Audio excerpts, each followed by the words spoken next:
It's been a heck of a year, and we thought that we could all benefit from a little old-fashioned socialization.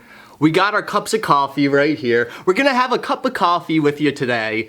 So take a moment, go get a drink of your preference, get your orange juice, your milk, or whatever you like, because we're gonna have a drink together and we're gonna catch up. It's gonna be great. I like just cutting to us, like sipping. So in this video, we're going to talk about things that are changing with us, and also some updates behind SBSK. But this isn't one of those videos like we're leaving the internet, or we're gonna go start a podcast now. SBSK is what we're gonna do, I think, forever. Like, I can't imagine myself ever doing anything else. In fact, we always have discussions, like philosophical discussions. And you know that I'm on the fence whether things happen for a reason or not. Yeah. Is everything leading towards something? I don't know. I don't know as much as anybody else about that. But I feel incredibly grateful that who I am and like everything I've been through, I feel like there's nothing I'm better suited for than SBSK. Yeah. I do think you're one of those rare instances where your training and your education actually all apply to and my personality. Yeah, apply to you today. I think not many people can say that. And I'm like so grateful for that. Like, yeah. To do something, it's the oldest cliche, and I hate speaking in cliches, but they say like, do something you love and you'll never work a day in your life, but... you have to say it like that? I don't know. What kind of voice was that? Was that like a surfer voice? No, it was like a whiny sort of like... Well, that's because it's a cliche. Nobody likes cliches if they're old or dated. Often because I feel like they do apply, and it's almost like too quick of a solution, so people get angry. But all that to say, we're not going anywhere. This is an update video. We're changing. Everyone's changing. We should be changing constantly. Yeah. I think the world is a constant evolution, and we all should be too. I think we also just wanted to check in. Yeah, we want to check in. Hi, so grab your drink, grab your coffee. We're going to have some good vibes. And also, we're going to talk about some stuff that pisses me off too. That's our YouTube comment section. That's a big update, but 90% of this video will be positive. In a moment, we'll get to the YouTube comment section, and yeah, it's gonna be fun. But before we do any of that, I have to share that whenever I make a video and it's just like us talking or us talking about ourselves or us talking about SBSK from our perspective, I'm always super hesitant to do that, because I never want it to come across like we think we are SBSK, because in both of our opinions, SBSK is 98, 99% the advocates we meet, the disability. Yeah, it's amplifying. You're one of them. And yeah, you talked about your mental health journey. So I do think that there's a really delicate balance between us helping to facilitate, the sharing those stories and amplifying those voices, and also just having a moment to be able to talk about what it's like to do that work and to run SBSK and the things that we're doing behind the scenes. So I think there is a really delicate balance. But I just want you to know, even though I'll be talking about myself a lot in this video, I know that I'm not SBSK. And I also want to point out that if people were to describe me, like my friends Alyssa, humble probably wouldn't be one of the words they describe me as. I'm the guy, when I win at Mario Kart, I dance around our home singing, I'm the champ, you're not, just to try and get under her skin. What is that when they do it in football and you like dance in the end zone? What was that called? That penalty? Unsportsmanlike conduct. That's you. Yeah. So, I didn't realize that's unsportsman, but I guess it kind of is. I share that so you know that like me being humble with SBSK is because I truly know my place within it. With all that said, we have a lot of positive stuff to talk about. Most of this video is going to be good changes we're going through, happy stuff, but let's just start with the one that, makes me angry, the kind of negative situation, to get it out of the way so we can focus on the positive. And that negative is our YouTube comment section. And for people who don't know, we have two main platforms for SBSK, Facebook and YouTube. YouTube has about 2.8 million subs. Facebook has 3.5. They're both equal platforms for us. We publish full videos on both of them. And in March of 2019, YouTube disabled our comment section. There are some updates to share around our comment section. YouTube did get in touch with us. So believe it or not, it was actually a year and 8 months ago Doesn't seem like it, but it was a year and my heart hurt I know, to it's hear it's that devastating. long. Oh my Because they said God. it would only be a few months. Yeah. But anyway, it was a year and 8 months ago that YouTube disabled our comment section. And they said it was because we feature minors. So, right away that sets off a few questions. Well, what about our videos with adults? Why are there still thousands of channels on YouTube that feature minors and have comments? Well, anyway, we made a video about it that our community rallied around. We had 900,000 people sign a petition. Thank you.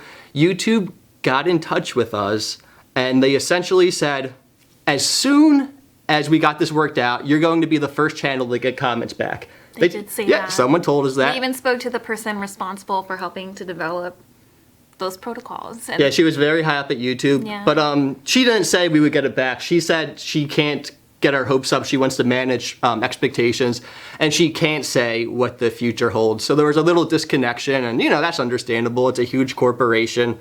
But it's a year and 8 months later, and they've just been kicking the can down the road. At first, they said every 2 weeks we could do a video call to get updates. And every 2 weeks, they would just tell me there's no updates. update. And I did this for literally like 4 or 5 months. Every 2 weeks, we would get on the video call. And I even asked them, is this something from the algorithm? The name of our channel has the word kids in it. If we change the name of the channel, will that be okay? What about videos with adults? And they just told me there's nothing you can do to get comments. This isn't within your channel-wide It's a channel-wide thing. This isn't within your control. Changing the name of the channel won't do a thing. I actually said, so you're willing to end a movement that's positively impacted millions of people because of the potential there's a few bad people out there? And they said yes. It just sends a really horrible message, I think, about the disability community and our ability to advocate for ourselves, our autonomy, and being able to make the decision to put ourselves out there, to use our freedom of speech and our power of expression to share our experiences. It's just, and that's what people email me all the time. Why did you do this? This isn't right. They deserve to have access to a community. 'Cause they think are you worried about what people are going to say about them? They think we made the decision. I got an email last week, and I smile now because it's all you can do. And the subject was coward. And then you go to the body of the email, and it says, you're a coward for turning off your comments. So it really does. It's not about us either. Those comments are real. Those emails are really hard to read, and it's not. I get triggered, man. I get triggered. I'll get triggered, but I'll keep reading them. And I'm not worried about what they're saying about us in terms of us making that decision. Mine is like the larger implications. I mean, we are a very large platform, one of the largest on disability anywhere. And the fact that that's the precedent that our platform has been forced to set, I feel like it sends a really dangerous message, and it sets us back really far. This is where I stand with it right now. At first, it was like trying to run through a brick wall, and I was putting all of my effort into breaking down this wall, running into it, and nothing happened.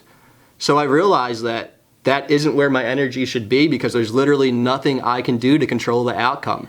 So we're at the wall right now. Know that we're hollering over to the other side where YouTube is, yelling, can you help us? Can you send a freaking ladder? We're drowning over here.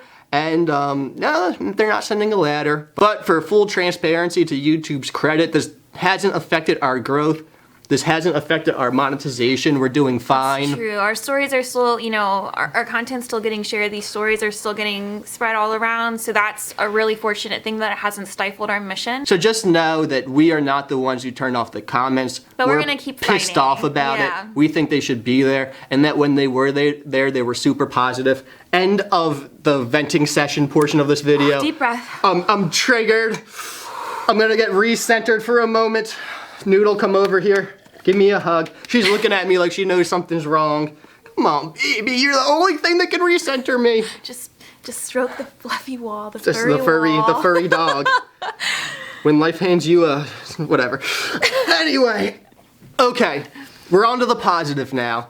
So this year, there's been a lot of change internally, and we do intend to do SBSK in its current format. Like, I don't even want to change much. I imagine that we'll continue to evolve as people, and that will be reflected in our work, but like, there's no major changes I want to make to SBSK. And that's a beautiful thing to say. Like, I am so content with what we create. I'm so happy with all of it, But there has been a major shift in how I view SBSK this year. Before this year, I could never rewatch a video we published. I would publish it and literally just never look at it again. And the reason is because I would look at it from the editor's perspective, from a critical perspective. I'm the one who edits all the SBSK videos. And if I would go back and watch one, I would look at all the mistakes I made. I would think, oh, I shouldn't have put that there, I should have put it there. Did I really tell that person's story the best way that I could? I guess you could say that's the thing that's most important to me, is making sure that the advocate who's trusting us to share their story, they're trusting me to interview them and to edit their video, that it's done in a way that they're proud of. That they can look at it and say, that's a reflection of me. I'm so happy my friends are gonna see this, my family, people I don't know. And when I would rewatch the videos, I would watch it from the perspective of, did I do the best I could? Yeah. But this break, there's been something that's shifted in me. And it started with my former student, Kev, who I interviewed at the beginning of this year. I was feeling really bummed out one morning when I realized I couldn't continue with SBSK as normal this year. And I went to Kev's video, and for the first time, like, I didn't focus on any mistakes. I didn't even notice any. I was just laughing. Yeah. I was laughing at our banter. I was laughing at the conversation we had. And like, I just totally enjoyed it. And I felt proud that I had that connection with Kev. I felt proud that like we were able to capture it and share it with everybody. And then the algorithm did its trick and it kept on recommending SBSK videos, and I started watching. You went down the rabbit hole. I went down the SBSK rabbit hole. It's a beautiful journey. And like, that's why YouTube, like, we have our grievances, but it can also, it can be beautiful. That's really, I've never seen a place that brings so many different people together from all over the world. And I think that's why you mourn for the loss of the comments, because it was incredible. For the rest of this video, I'm banning the word comments. No more comments. Okay. I'm banning your comments on comments. The ultimate irony. So anyway, I remember everybody I interview, of course, but like the interviews aren't fresh in my mind. I don't remember everything we talked about. So it was almost like I was experiencing these interviews for the first time. And it just made me happy. And like, even the mistakes made me giggle. I was like, able to really sit back and just be proud of starting from nothing, not having any background with making videos or interviewing. And in the older videos, like, you could tell I was awkward on camera. Even now, like, talking to a camera, whenever one of our videos pops up on Reddit, people are like, he seems a little robotic. And I'm like, yeah, I'm robotic because I'm not a YouTuber. I don't spend my whole life in my room playing video games, talking to a camera. I think you get really good at it if you do, but that's not I'm more comfortable reality. now. But the reason I'm robotic is because I'm talking to a robot. This is a camera right here. Yeah. My background is as a teacher, as a coach, connecting with people. I'd rather sit face to face with somebody, have a cup of coffee, and have a conversation, person to person, than talk to a camera. But I'm very fortunate that SBSK is what it is, because it is me talking to people, connecting, and we don't really focus on the camera too much. What the heck was I talking about? Okay. Being able to enjoy our videos. Yeah. So I'm able to watch them now and just enjoy them and think about the journey. When you think about it, we've been doing this for almost 6 years now. Across Facebook and YouTube, our videos have been viewed over 2 billion times. And we've done that all, of course, like I've said, it's to the credit of all the advocates we've met. I've edited every single SBSK video on Windows Movie Maker. Which, if you don't know anything about video, You're putting that out on the internet. Yeah. It's gonna take you a lot. they're gonna call me a noob. It's just as bad as you think, but I have to say we've tried other programs and none of them have an easier caption editing tool than Windows Movie Maker, and that's the reason. Windows Movie Maker is like the noob video editing software. They don't make it anymore. So when I got a new computer, I had to find like some illegal version of Windows Movie Maker. Don't say that. Whatever. I don't think Bill Gates is gonna come and arrest me. Because you got a bootleg. I got a bootleg Windows Movie Maker. But anyway, like, I can appreciate that. Like, there's a lot of comedy in this journey. There's a lot of like. Maybe people will understand what I'm trying to say. I know you do because you've experienced it with me. But that's the beauty of the internet. And as much as I am mad at certain parts of YouTube, it's Oh, way to get around. saying the word that I banned. Saying what you banned. It's still a beautiful thing being able to just Yeah. make a video and put it out there and people watch it. Like, this is such a cool time to be alive. There's been a really like beautiful shift in my mind since I went and rewatched all of our old videos, in a lot of ways more than I could fit in this video, but I wanted to share one of them with you. And a video that I rewatched that really made me laugh was from 2017. If you want to look it up, it's called The History of SBSK. And it's me explaining SBSK, how it came to be, and most of it's accurate, but when I watched that video, like, I could tell that I didn't even understand why I am the way I am. And that's like the question I get asked the most, like, what made you into who you are? Why are you the way you are? It's a really loaded question, I think, for anyone. Yeah, and at the time, like, I tried my best to answer it, but I was so off base. And I remember when SBSK first blew up and ABC World News was doing an interview with me, and they said, who are your biggest role models? And I was like, oh, Bruce Springsteen, I love some Bruce. Bob Marley, you can't go wrong with Bob Marley. And the guy Bob looked at... is a prophet. We were just listening to Bob. Like, I'm a big music person. I stand by that I'm listening to music constantly, so like that's where my mind went. But while sitting back and watching that video of me trying to explain the history of SBSK, I couldn't laugh at like how much I didn't understand myself. So I want to do justice to myself, my history, and my background, and share with everybody what really has made me who I am. Do you know where I'm going with this? I didn't tell you. I think you're going to talk about your grandma. I am, yeah. So my grandmom. I said grandmom too. She thinks I'm it's funny. northern now. She thinks it's funny that I call Southern, I'm from the South and we don't say grandmom. I always called my grandmom. That's because you're from the North. My grandmom fostered over 100 kids in Philadelphia, and of the 100 she fostered, she adopted 6 of them. And she's actually the leading foster parent in Philadelphia. She's fostered more than anybody else in Philadelphia.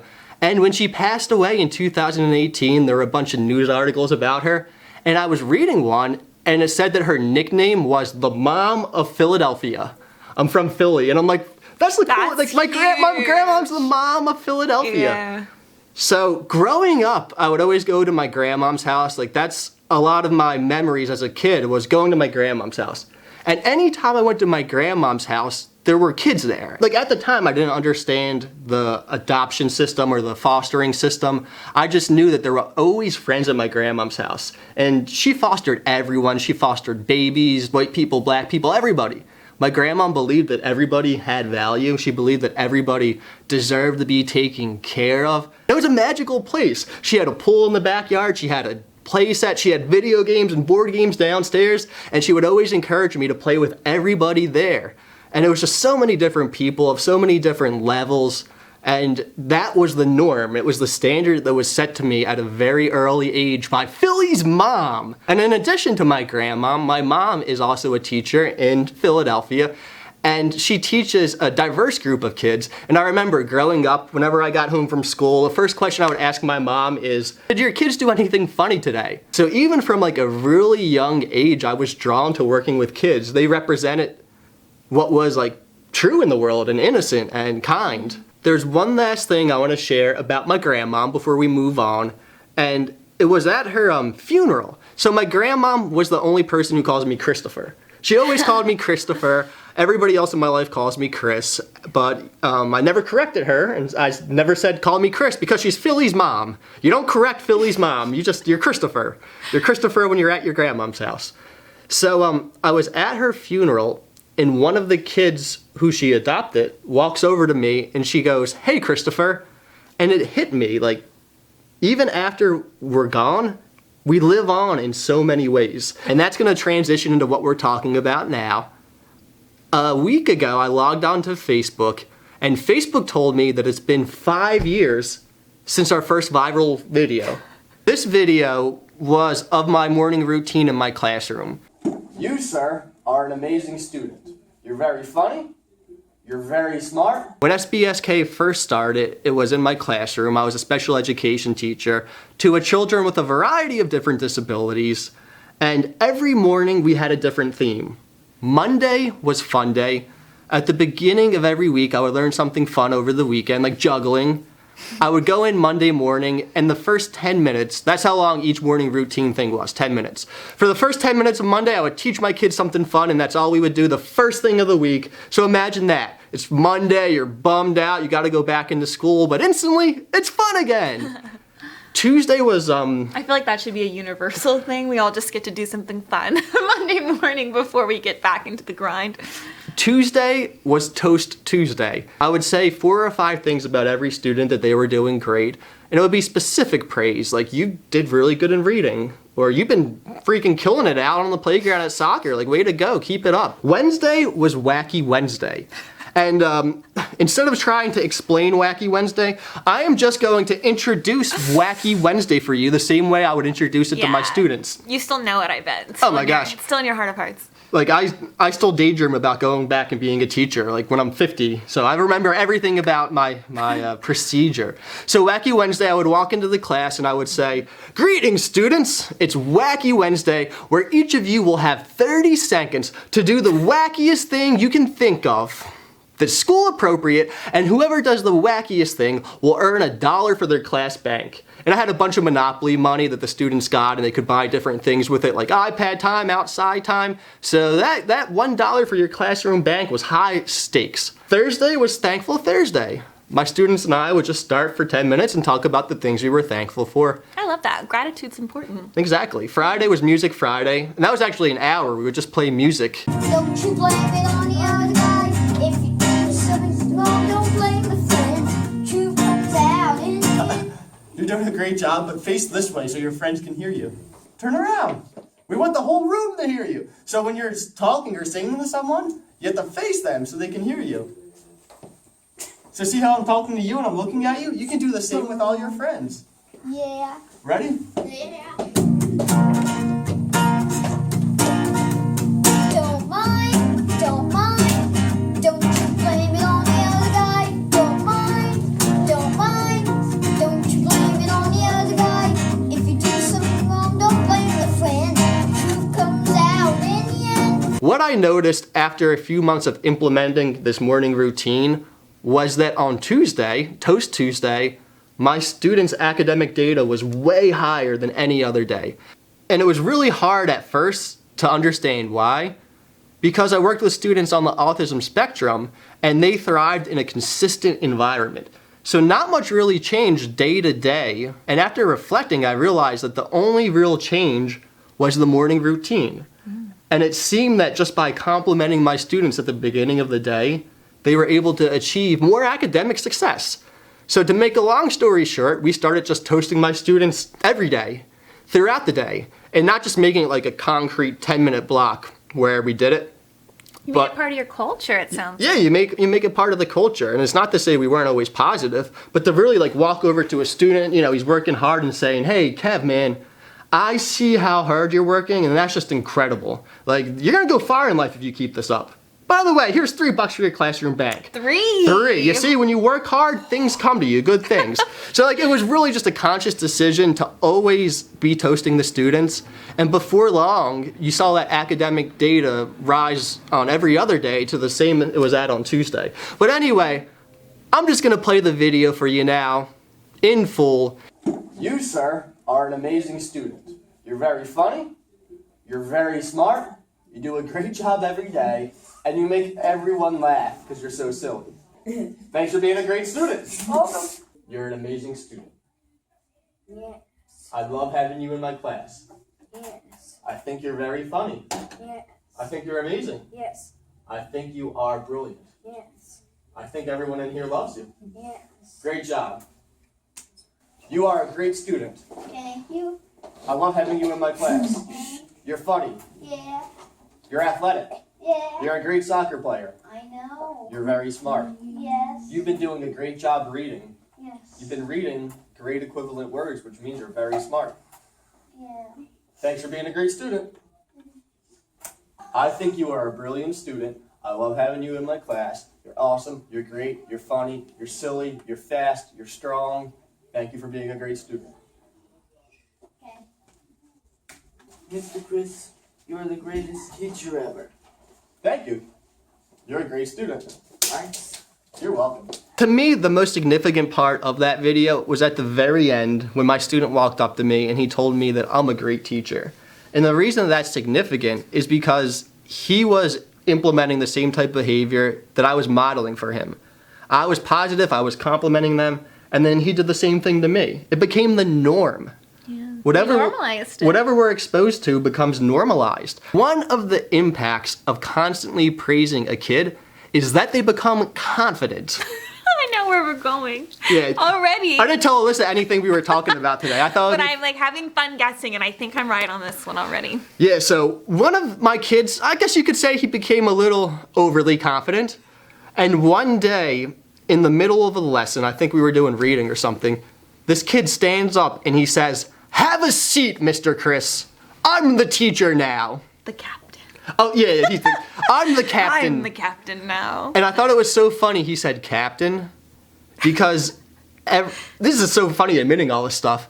I'm kind of a ridiculous person. Yeah. And at the beginning of every day, when my students first came in, before we started any academics, there would be games they could play together, books they could read. So it was kind of like free time before the day started, before we started our morning routine. And to indicate to them it was time to put that stuff away and get to their seats, I would stand up in front of the class and say, "Have no fear, kids, your captain is here." And I know it's completely ridiculous, but all the kids chuckled, they put the stuff away and they had a seat. So this kid stands up in the middle of a lesson and says, "Mr. Chris, have a seat. I'm the captain now." And at first, you know, I'm that guy from Philly, I'm the athlete growing up in my mind. I'm like, who the heck do you think you're talking to? You're not the... But I stopped and I reflected before saying anything, and I thought to myself, this kid's been with me for 3 years. He was incredibly shy when I met him. Like, I couldn't get him to say a word to any other kids. And now he's standing up. He's challenging me. He's like declaring. He's challenging me He's for not even challenging classroom you, he's declaring that it's supremacy. already won. Yeah. He's already won. So I called him to the front and I'm like, "All right, dude, You're the teacher. you're the teacher now." So I'm gonna play for you a bit of this, a bit of that video. All right, I'm gonna go to the back of the room and I want you to lead the lesson. Okay, because I'm the captain. You are the teacher and the captain. Go ahead. All right. Okay. Hey, flip to page 4 and 5. I'm waiting for you to do it. Okay. Thank you. Point to the crater. Who would like to read page 14? My favorite part of this entire video, Emma was struggling to read a word. He walked over to her, helped her read it, and then as soon as she read it successfully, his face just smiles. He gets so happy and he's so proud, and he looks at me with a big smile because he expected me to positively reinforce Emma in that moment, because it was ingrained in him. When one of our friends overcomes an obstacle, we support them, we clap, we tell them way to go, and he was just so excited for that he looked at me. I'll help you, Emma.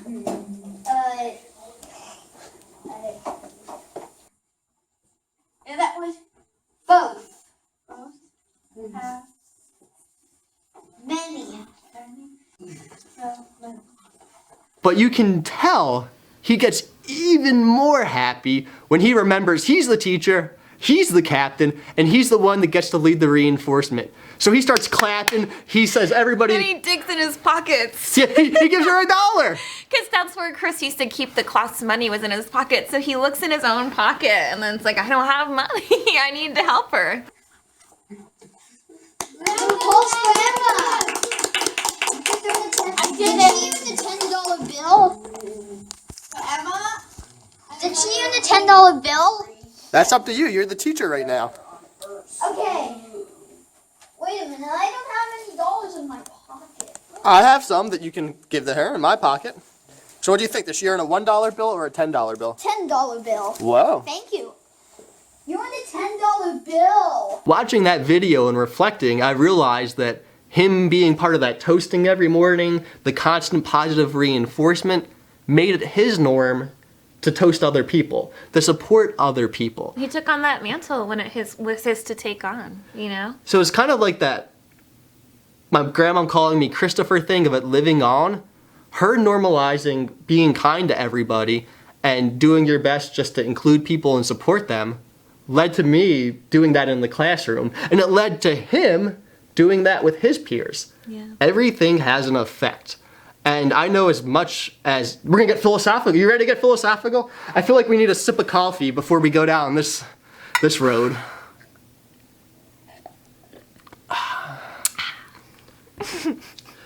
So I know as much as anybody else about what's coming next or, anything of that whenever life is over.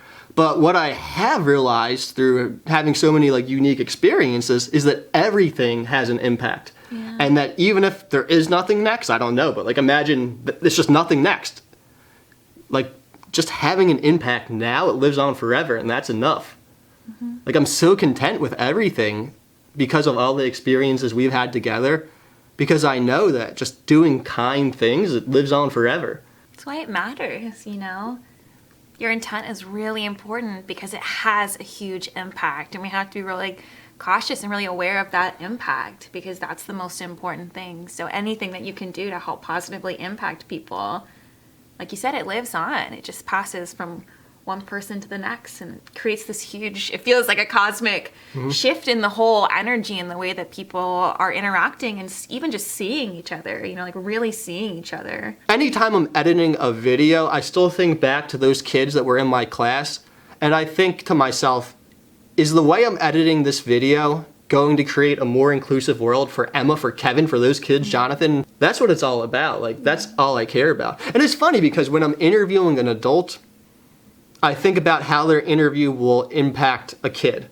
If I'm interviewing an adult with a disability, I think about if a teacher who has a student with the same disability watches this video, will they be better equipped to make an inclusive environment? In your skill as a facilitator of these interviews, you're also modeling how to live an inclusive life, how to have relationships that are inclusive and just beautiful and honest and respectful. More particularly when I interview children. Yeah. When I interview adults, I try my best to just give them the platform, and I'm in it sometimes with adults, but it's more of an interviewer role. But when I'm interviewing kids, I use a lot of the methodologies that I used as a teacher. That's one of the beautiful things is that whether you realize it or not, that's when you're watching someone model inclusivity and respectful, social interactions, there's just some unconscious part of you that absorbs that, and that it gives you a little bit more confidence to be able to take that and to put it into practice yourself. I think it gives people permission to approach those types of conversations rather than fearing that they're going to say the wrong thing or offend someone and ultimately choosing to forgo the opportunity entirely. So I think that it's a huge piece, a really big portion of how we serve our mission statement to normalize the diversity of the human condition, I think, is that modeling. And I'm really proud of you for being the type of person, that knows when you're needed in a video and when it's appropriate for you to step back and to allow. And I've learned that more as the years. Shine. Mm-hmm. I'll watch some of our older videos and I'll think, did I need to be in that? Maybe not as much as I was, but now I'm able it's to. A balance, yeah. Now I'm able to learn when I'm needed and when I'm not. And I think we're just going to be more strong because of that. It's the ultimate honor to watch your old videos and see you had so much to learn and grow. And I wasn't an expert around the topic of disability. I was a teacher to kids with disability, and my expertise was teaching them and helping them grow as much as they can. But there's a lot of nuance within disabled people, the disability community, and it's an ever ongoing thing that I've been learning. And people have been nothing but kind and gratuitous to me, and I'm just forever grateful for that. I want to talk about where SBSK is going in the future, and specifically in the next 6 or 7 months, because there's a lot of unknown right now. And when we first started, we only interviewed kids. Yeah. Because I was a teacher, I worked with younger people. So and it started as a classroom blog. It started as a classroom blog. Not just kids, it was the same group of kids, and too. As we've continued on 6 years now, we include adults just as much as kids. And I'm not going to lie and say I love working with adults as much as kids. I do love working with the adult advocates, but my passion, the thing that brings me the most joy, is working with kids. And there haven't been a lot of kid interviews on SBSK this year because, to be honest, virtually doing these interviews It's not what I love to do. I love to sit with somebody, I love to talk with them, I love to connect. Even before I turn on the camera of an SBSK interview, normally, like, I'll sit there and talk with the person for an hour. We'll have a cup of coffee, we'll talk with the parents. Usually kids don't drink the coffee, but still, I'm having a cup of coffee with their parents, I'm sharing jokes with the kids. Like, that's what I love to do. It's our biggest desire to get back to filming in person. Like, that's all I want. Yeah. Like, there's nothing in my life I desire. It fills me. It fills my bucket, as Ruby would say. Yes. More than anything besides you. Thank you. Yeah, you're welcome. As soon as I can film in person again safely, we're going to. As soon as I can get the vaccine that looks like it's going to come out in the first half of 2021, which is really exciting. It's like a light at the end of the tunnel. So as soon as that's available to me... Feels like there's finally a period, appearing at the end of the sentence. It literally looks like at the middle of 2021, we're going to get back to a norm. Until then, though, we're just going to do the best we can. I guess to wrap this all up, I just want to really hit home the point that everything I do with SBSK started for me when I was a kid, of having kindness and inclusion normalized by Philly's own mom, my grandma. And I just feel so fortunate to have had that experience of both her and my mom at an early age. And as much as I love Bruce and Bob, it's my grandmom and my... better answer would have been your grandma. It's my grandmom and my mom who really had that profound impact on me. And just know that you have that impact too. Like, everybody you meet, especially with children, you can help normalize something that will make the world a better place. You can normalize kindness. You can normalize Toast Tuesday. Like, we all have that power. There's nothing significant about me that I have that nobody else has. What I'm trying to say is there's nothing I can do that anybody else can't do. And it's our goal that everyone, it's our goal that this work and that these stories, they help everyone to act. So let's end this video. You don't want to tell them the other really important update? I don't know what you're talking about. About our first... Our first what?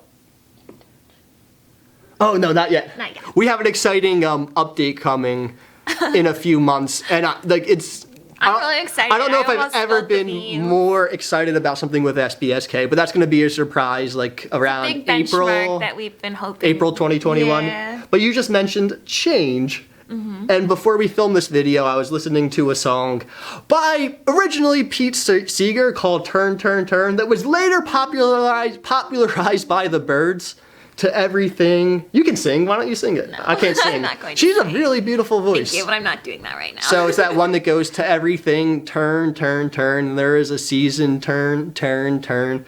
A season for, I don't know, a season for planting, a season for harvesting. And a time to reap, a time to sow. a time to reap, a time old to sow, English. a time to grow, a time to rest, something like that. But anyway, I've been listening to that song a lot this year.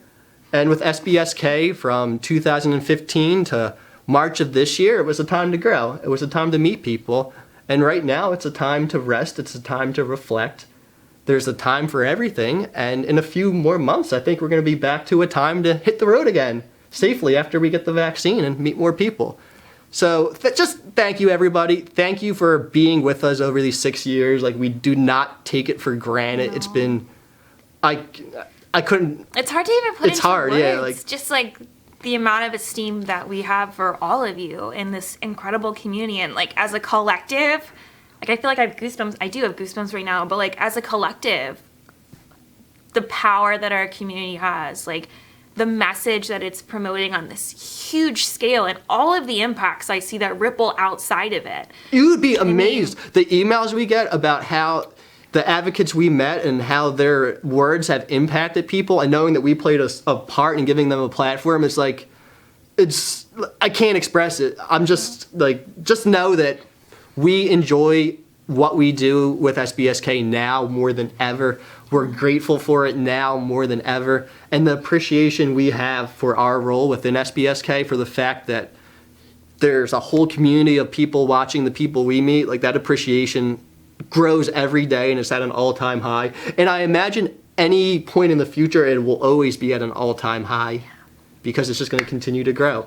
So, with that said, cheers turn. Thank you for being with us as In our coffee hour. the world continues to turn, and we're turning too. We're evolving. We're growing, and we hope as you. always, yeah, just super grateful for you and really proud of all of us for what we do every day to make this community and this movement what it is. And give us back our comments, YouTube.